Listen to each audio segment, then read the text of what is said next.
दोस्तों, स्वागत है आप सभी का अपने यूट्यूब चैनल पर। तो आज हम बात करने वाले हैं बिहार पॉलिटिक्स के। तो आज हम बात करेंगे बिहार पॉलिटिक्स में खास करके नीतीश कुमार के बारे में। जी हाँ, किसी का पैर छू लेना, राष्ट्रगान के बीच हंसने लग जाना, क्या सीएम नीतीश कुमार वाकई में बीमार है? और इसी पर उसके जो सबसे बड़े सहयोगी दल है बीजेपी, आखिरकार उसका चुप्पी क्या इशारा कर रहा है? आपको बता दूं, बिहार के सीएम नीतीश कुमार की अजीबोगरीब हरकत की वजह से उनके तबीयत पर गंभीर सवाल खड़े किए जा रहे हैं। इनके बावजूद आपको बता दूं, 20 मार्च को पटना में एक कार्यक्रम था और कार्यक्रम में राष्ट्रगान बजने के दौरान वो हंसी ठिठोली करने लग जाते हैं। प्रधान सचिव दीपक कुमार ने हाथ देकर उसे मुद्रा में रहने का कोशिश करते, लेकिन बावजूद वो पत्रकारों को प्रणाम करने लगते हैं और इस पर जो है विपक्ष लगातार हमलावर है। पूर्व मुख्यमंत्री राबड़ी देवी ने कहा है कि नीतीश कुमार का दिमाग खराब हो गया है, उन्हें इस्तीफा लेकर के अपने बेटे को मुख्यमंत्री बना देना चाहिए। आपको बता दूं, नीतीश कुमार 74 साल के हैं। क्या वाकई नीतीश कुमार बीमार हैं? अगर पद छोड़ते हैं तो बिहार की राजनीति में इसका क्या असर पड़ने वाला है? नेताओं की रिटायरमेंट की आखिरकार कोई उम्र क्यों नहीं होती है? तो आज के एपिसोड में हम इन्हीं चीजों के बारे में चर्चा करने वाले हैं। चैनल पे नए हैं तो चैनल को जरूर सब्सक्राइब कर लीजिए। पहला सवाल ये खड़ा होता है कि पिछले कुछ वक्त से नीतीश कुमार की कौन सी अटपटी हरकतें चर्चा में रही है। बहुत सारी ऐसी अटपटी हरकतें की है नीतीश कुमार ने, जिसकी वजह से वो चर्चा में रहे हैं। उसके बाद समय समय पर इसके दिमागी हालात पर या उसके याददाश्त पर, उनकी तबीयत पर गंभीर सवाल खड़े होते रहे हैं। आपको बता दूं, सबसे लेटेस्ट घटना जो है वो 20 मार्च की घटना है, जब नीतीश कुमार ने पाटलिपुत्र खेल परिसर में राष्ट्रगान बजना शुरू हुआ, उससे पहले उसे रुकवा दिया और नीतीश ने मंच से इशारों में कहा कि पहले स्टेडियम का चक्कर लगा के आते हैं, फिर राष्ट्रगान बजेगा। तो इसका मतलब सीएम का इशारा मिलते ही मंत्री विजय चौधरी ने राष्ट्रगान बंद करा दिया और फिर से राष्ट्रगान शुरू होता है। जब वो पूरे चक्कर लगा के आते हैं स्टेडियम का, तो राष्ट्रगान फिर से शुरू किया जाता है। लेकिन नीतीश कुमार की अजीब हरकतें रहते हैं, यानी वो हरकत अजीब अजीब करना शुरू कर देते हैं। तो नीतीश कुमार जो सीएम है, उनकी अटपटे झलकियां कई बार, उसकी जो अटपटे हरकत है उनकी झलकियां हालांकि कई बार आ चुके हैं। आपको बता दूं, 15 मार्च 2025 को पटना में होली मिलन समारोह के दौरान नीतीश कुमार ने बीजेपी के सांसद रविशंकर प्रसाद के पैर छूने के लिए झुक गए।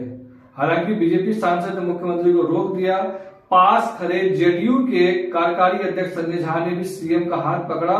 उसके बाद सीएम नीतीश कुमार ने रविशंकर प्रसाद को गले लगाया और नीतीश कुमार रविशंकर प्रसाद से 4 साल बड़े हैं। तो ऐसे में कोई बड़ा आदमी अपने छोटे उम्र के नेता का पैर कैसे पकड़ सकता है? तो ये भी एक अजीब अटपटा सा हरकत था, जिस पर विपक्ष जो है चुटकियां ले रहे थे। उसके बाद दूसरी हरकत आपको बता दूं, नीतीश कुमार ने 2 बार प्रधानमंत्री नरेंद्र मोदी के पैर छूने की कोशिश की। पहली बार 7 जून 2024 को, जब दिल्ली में लोकसभा चुनाव के नतीजों के बाद एनडीए की बैठक हुई थी। दूसरी बार 13 नवंबर 2024 को, जब पीएम मोदी दरभंगा के एम्स के शिलान्यास के कार्यक्रम में आए थे। इस दौरान भाषण खत्म कर सीएम अपनी कुर्सी की ओर जा रहे थे, तभी वो रुके और पीएम मोदी की पैर छू लिए। तो कुल मिलाकर ये भी एक अजीब सी हरकत थी। आपको बता दूं, उसके बाद 30 जनवरी 2025 को पटना में बापू के लिए श्रद्धांजलि सभा का आयोजन किया गया था। बापू मतलब महात्मा गांधी के लिए। यहाँ सीएम नीतीश कुमार महात्मा गांधी को श्रद्धांजलि देने के बाद ताली बजाने लगते हैं, यानी श्रद्धांजलि तो दे देते हैं लेकिन उसके बाद वो ताली बजाने लगते हैं। विधानसभा स्पीकर नंदकिशोर यादव ने उसे रोका। उसके बाद आपको बता दूं, 30 नवंबर 2024 को विधानसभा के शीतकालीन सत्र के आखिरी दिन जो है, नीतीश कुमार सदन के भवन निर्माण मंत्री जो है अशोक चौधरी के ब्रेसलेट से खेलने लगते हैं। ब्रेसलेट उसको उन्होंने हाथ में पहन रखा था, उससे वो खेलने लगते हैं। सीएम का ये अंदाज देखकर मंत्री अशोक चौधरी भी अपनी हंसी नहीं रोक पाए। यानी ये भी एक अजीब हरकत था। दशहरा के मौके पर रावण दहन का आयोजन किया गया था। इसमें नीतीश कुमार ने रावण पर चलाने के लिए दिए गए तीर धनुष को ही फेंक दिया, यानी जो रावण पर तीर धनुष चलाने के लिए दिया गया था उस तीर धनुष को ही उन्होंने फेंक दिया। तो कई ऐसी झलकियां थी नीतीश कुमार के जो अटपटा सा लगता है और उसके तबीयत पर एक गंभीर प्रश्न चिन्ह खड़ा करते हैं। अब सवाल नंबर 2 ये आता है कि नीतीश कुमार के व्यवहार पर बिहार की राजनीति में आखिरकार हंगामा क्यों मचा है। तो आपको बता दो, नीतीश कुमार के इस तरह के व्यवहार से विपक्ष ने मानसिक बीमारी बताया है और इस्तीफे की मांग की है। बिहार की विधानसभा में हंगामा भी हुआ है और लालू यादव जो पूर्व मुख्यमंत्री रहे उन्होंने सोशल मीडिया प्लेटफॉर्म एक्स पर लिखा, राष्ट्रगान का अपमान नहीं सहेगा हिंदुस्तान। बिहार वासियों अब भी कुछ बचा हुआ है क्या, यानी बिहार के लोगों को वो कह रहे हैं। राबड़ी देवी ने विधानसभा में कहा कि अगर मुख्यमंत्री नीतीश कुमार का दिमाग खराब है तो उनको गद्दी छोड़ देनी चाहिए और अपने बेटे को मुख्यमंत्री बना देना चाहिए। बेटा नहीं बनता तो किसी दूसरे नेता को मुख्यमंत्री का पद जो है वो सौंप देना चाहिए। उसके बाद तेजस्वी यादव ने भी हमला किया। उन्होंने कहा कि बिहार के लिए कल काला दिन था, पीएम मोदी के लाडले सीएम ने राष्ट्रगान का अपमान किया है। आपको बता दो, भारत माता की जय लगाने वाले बीजेपी के दोनों डिप्टी सीएम नीतीश कुमार के रिटायरमेंट ले लेना चाहिए। राष्ट्रगान को अपमान करने वाले को 3 साल की सजा हो सकती है। वहीं जनसुराज के प्रशांत किशोर ने कहा कि नीतीश कुमार का मानसिक अवस्था जो है वो ठीक नहीं है। यह बात पीएम मोदी और गृह मंत्री अमित शाह भी जानते हैं, लेकिन कोई वोट के लालच में वो कुछ कह नहीं रही है, कुछ बोल नहीं रहे हैं। नवंबर 2023 में बीजेपी नेता सुशील कुमार मोदी गंभीर बीमारी की वजह से शिकार थे। ऐसे में भरोसा पूरा बिहार को छोड़ा हुआ, यानी उन्होंने कहा कि नीतीश कुमार जो है गंभीर बीमारी से जूझ रहे हैं और ऐसे लोगों के ऊपर बिहार का पूरा भार है उसके ऊपर छोड़ा गया है। सवाल नंबर 3, क्या वाकई में नीतीश कुमार जो है मानसिक रूप से स्वस्थ नहीं है।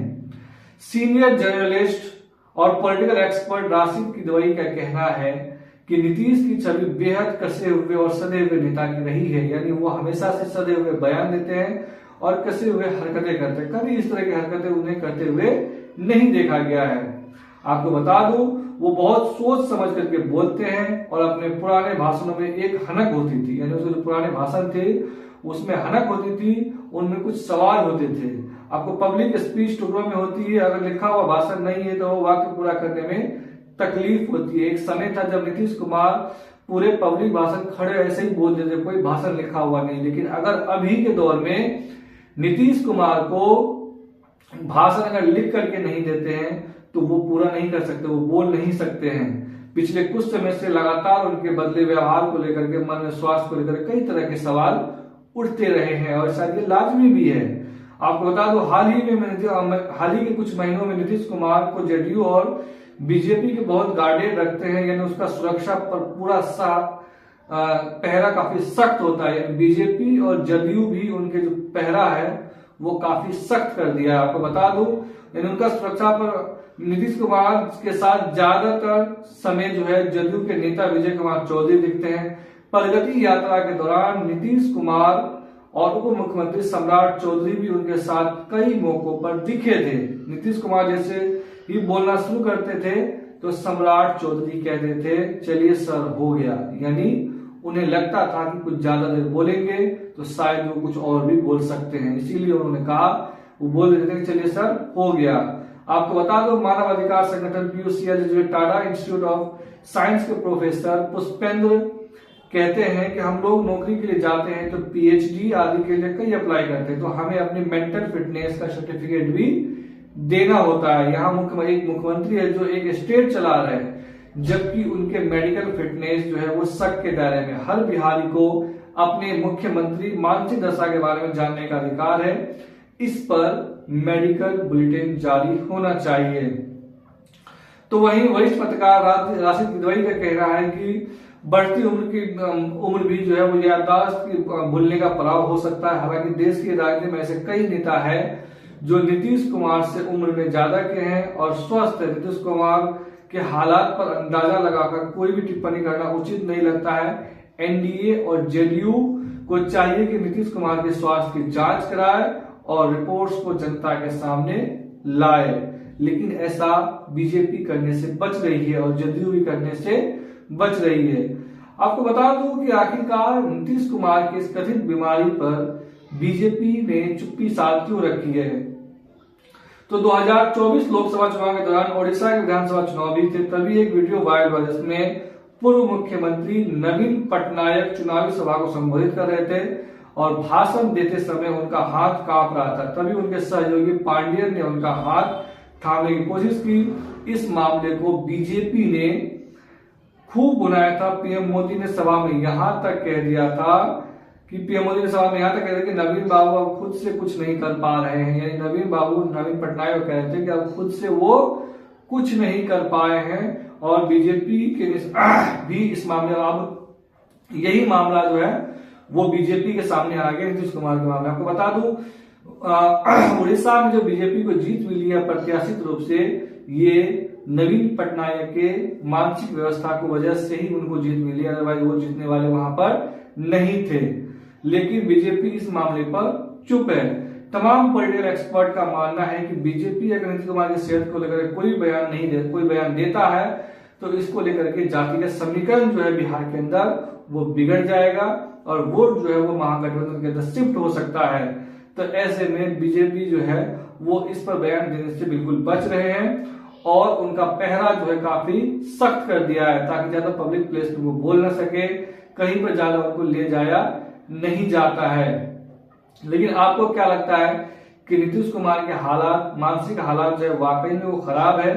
आप हमें कमेंट करके बता सकते हैं। वीडियो अच्छी लगी हो तो चैनल को जरूर सब्सक्राइब कर लीजिए। धन्यवाद।